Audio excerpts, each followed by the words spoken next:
So, guys, I want you to listen to Dr. Etel explains what the APM petition is saying. It's a very strong point to disqualify Tinubu in an easy manner. Just listen to this.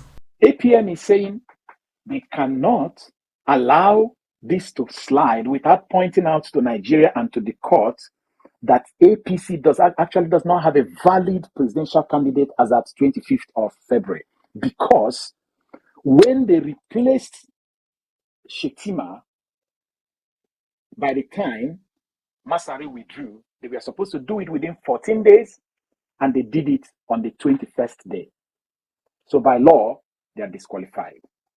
And because APM is not a big party, nobody's even thinking about this. In fact, their case is as clear, even clearer than, because the case that Labour Party is contesting is that Shetima was replaced on the 14th of July, and the person who is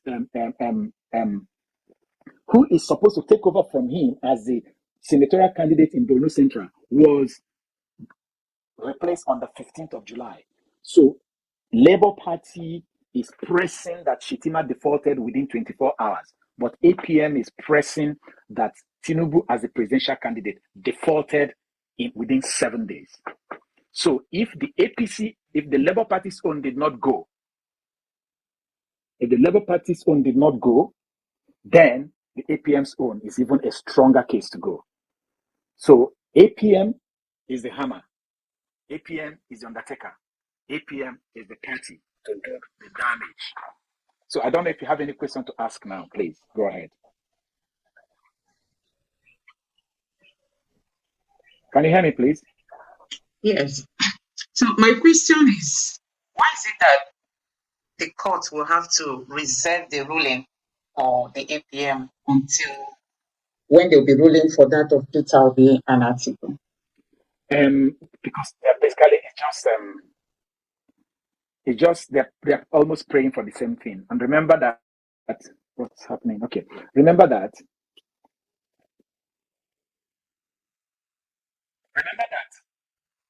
the timeline for this petition, for this tribunal, they started the same day and they're all going to end the same day, because the day the election was declared, sets the date for the timeline. So they want to consolidate. To me, I don't see anything in it. Even in the US, the Supreme Court in the US usually is around June, July that they deliver all their judgment. All the cases they hear in the year, they reserve the judgment. Around June, July, they just released all of them. So hence, all of them are praying, disqualify, cancel election. INEC did not do their job. It's something that is it's more like the same theme. The theme, if you do a thematic analysis of the whole case, you're going to find three things there. INEC did not comply substantially. One, there was this particular candidate did not qualify because of his crimes, because of an alleged crime. Or three, this candidate should not be there because they did not, they made some mistakes as per double nomination, or not nominating at the right time. So you're going to find it in the case of PDP, the case of APC, and the case of APM. So why split them? Merge all of them and read all the judgment the same day. Let the bubble. So I think that's the reason. I don't think there's anything about that. That's fine. But that is it. That is a judgment that has been reserved to be delivered on the same day that this appeal court will deliver the judgment of PDP, the judgment in the case of Labour Party and this APM. It might just be that day, the APM own may be more stronger and louder, and people will say, who is APM? Where are they coming from? Okay, so what you are telling us is that Masari, who was the placeholder, withdrew, but Shetima did not come up at the right time. I mean, the timing was wrong. Exactly. Masari withdrew. Bring that by again so that our audience could see. Masari withdrew on the 24th of June. Shetima was came to replace Masari on the 14th of July. If you count from 24th, you're going to get 25th, 26th, 27th, 28th, 29th, 30. That's 6 days. 6 days plus 1st of July to 14th of July, that's 21 days or 20 days, depending on how you count it. So are you seeing it now? So ordinarily, they should have done that somewhere around 7th or 8th of July. The difference is not even counting by days. As in, it took days, almost a week difference, looking at it. Yes. That is it. That is it. And I am looking here. As I'm looking here from the calendar, I'm just trying to see what is their technicality. Now, would they say, oh, it's because we came to INEC and it was a Sunday or a Saturday, even though INEC conduct election on a Sunday or Saturday? What did we see? Well, on July 9th and 10th happened to be Saturday. They are supposed to have been doing that around July 6th or 7th or 8th, and they didn't do it. They had enough time. They had more than enough time. They're just feeling they're too big. Yes. In Nigeria, everybody should behold to them. That is it.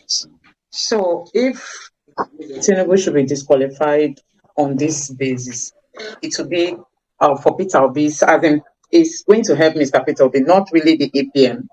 We have always known that, including the PDP, will work for Peter Obi, because the moment he's disqualified, Peter Obi had already prayed that he wants the whole result to be recollated.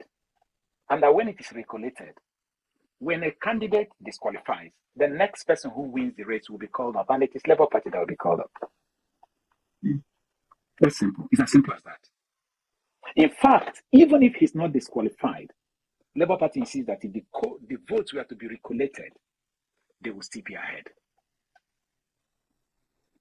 That is, if INEC's mess were to be looked critically and cleaned up, Labour Party will win. So, wow, it's really amazing. What is happening from your end? What is happening in Nigeria? Currency, petrol, transportation. I mean, let's leave the APM and move on to other things. What's happening? Or do you have some more questions, please? Oh my goodness. Okay, I wanted to actually ask Doctor. Can you hear me, please? Yes, I wanted you to actually throw more light on this. Did you see what? I have a friend who called me today, and he wanted to pay school fees for his son who is studying here and some other allowance. I'm told that $1 is going. He was able to buy some dollars to wire to his son's account in the morning.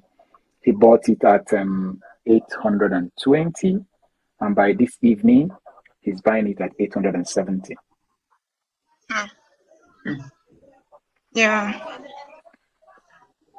Sure. That is, That's just what is going on now. You get something in the morning. I am even asking myself, they say that we've withdrawn fuel subsidy, and then they allow Naira to just be free falling. What are you earning as a foreign currency that will make you sustain your currency? Nothing. Do you know that for the fact they say they have withdrawn the fuel subsidy, that does not mean that they are saving money, because they are still importing fuel. So the challenge is that the fuel prices are even bound to go up the more, because the importers of the fuel will require foreign currency from the CBN to be able to fulfill their order. And where is the money? True. If you ask an importer to go and source the foreign currency in the open market, where will they get enough millions of dollars to import refined products? And if the market forces of demand and supply is what is determining what is going, what do you expect? There was a chart someone sent to me about pounds. I don't know if you got it. How pounds is changing price per day. It's like it's jumping up and up and up and up. I don't know. I would have sent it to you to publish so that our audience will see. Then I am asking myself, these people who are doing this thing, their own children, they are feeding off the government. Their own fuel is off the government. Their electricity is off the government. Their children are living overseas, driving big cars. And then they say they are giving 12 million Nigerians 8,000 naira. Hmm.